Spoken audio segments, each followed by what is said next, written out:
मुझे खुशी है इस बात की कि हमने इस बार जो एक आदेश निकाला है कि राशन की दुकानें, ये भी महिला सशक्तिकरण के नाते से जो प्रयोग किया कि 33% महिलाओं को राशन की दुकानें दी जाएंगी, तो जो नई राशन की दुकानें खुलेंगी उसमें महिलाएं अगर अप्लाई करती हैं तो प्राथमिकता के तौर पर उनको जो है वो दिया जाता है। तो इस प्रकार से आगे बढ़ते हुए हम लोगों ने ये भी व्यवस्था की है कि जो डीलरों की जितनी भी समस्याएं हैं उन समस्याओं को भी हम सरकारी तौर पर आपके हितधारक जो है पीडीएस हितधारक, उसकी भी समस्याओं का हल करें, ऐसा हमने काम किया है। राशन में आप सब लोग गेहूं और चावल तो देते ही हैं, साथ में कभी कभी जब योजना बनती है उसमें दालें दी जाती हैं, कभी तेल दिया जाता है, चीनी भी दी जाती है, कभी नमक की भी सप्लाई होती है। जो आवश्यक चीजें हमको गरीब जनता को सप्लाई करनी होती हैं वो सब चीजें आपके माध्यम से की जाती हैं। प्रधानमंत्री जी ने बहुत अच्छा एक और काम जो किया कि कभी कभी कोई परिवार अपने स्थान को छोड़कर दूसरे स्थान पर जाता था तो उसको राशन कार्ड भी बदलवाना पड़ता था। एक दुकान से दूसरी दुकान पर ले जाने के लिए उसको बहुत मशक्कत करनी पड़ती थी।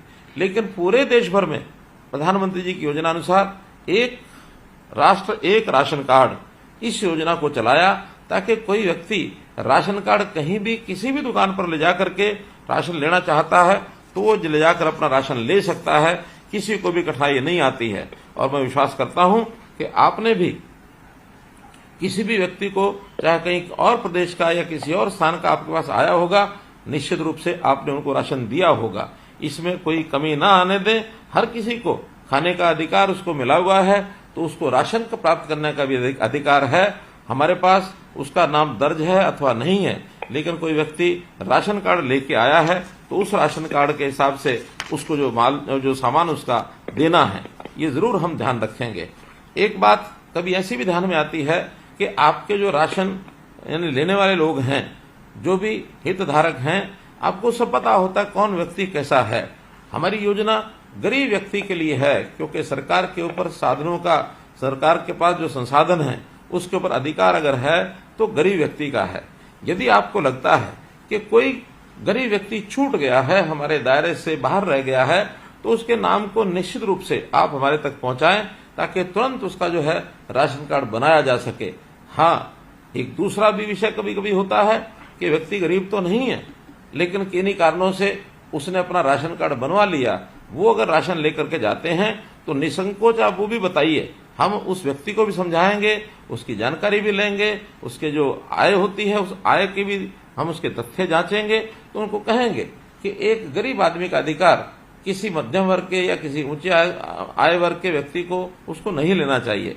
हमने तो अपनी ओर से एक बहुत बड़ी सुविधा की है। देश भर में आज जो बीपीएल है उसकी आय सीमा 1,20,000 रुपया वार्षिक है। हमने उसको बढ़ा करके पहले से ही 1,80,000 रुपया वार्षिक कर दी है। तो इस नाते से भी बड़ी संख्या में राशन कार्ड हमने पिछले दिनों बनाए। लगभग 12.5 लाख राशन कार्ड जनवरी 2023 में एक क्लिक के ऊपर हमने बनाए थे।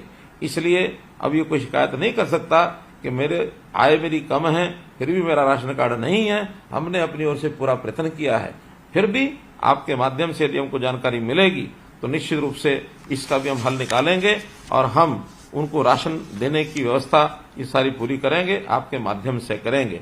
मुझे ये भी ध्यान है कि आपके राशन की दुकान के कारण से हो सकता है आपका व्यवसाय उतना ज्यादा न चल पाता हो, आपको अतिरिक्त आय कैसी हो, इसकी भी समय समय पर हम चिंता करते हैं। आपकी जो नई योजनाएं हैं उन योजनाओं के ऊपर भी आप कोई सुझाव देंगे, उसके ऊपर हम काम करेंगे। आप उसके अतिरिक्त कोई ना कोई और अपना काम कर ही रहे होंगे, अन्यथा राशन की दुकान के साथ साथ अन्य कोई काम भी करें। इसलिए आपकी खुशहाली, उसमें मैं समाज की खुशहाली देखता हूं।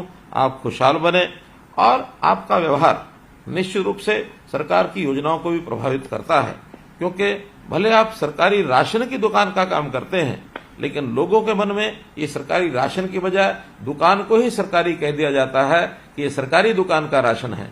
तो सरकारी राशन का दुकान होना एक बात है, राशन का सरकारी दुकान में होना ये दूसरी बात है।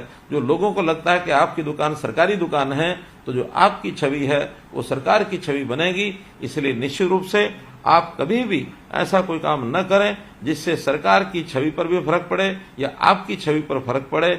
शुद्ध सात्विक काम करना यही आपके लिए एक प्रकार से अपेक्षित है। और मैं आपको आपके इस आत्मविश्वास को, यानी जो समाज में भी आप आत्मविश्वास भरते हैं, उस योजना को भी, मैं उस काम को भी आपकी सराहना करता हूं और आपका धन्यवाद करता हूं कि आप गरीब आदमियों की सेवा करते हैं। आपको विश्वास दिलाता हूं, आपकी हर समस्या के समाधान के लिए हम आपके साथ खड़े हैं।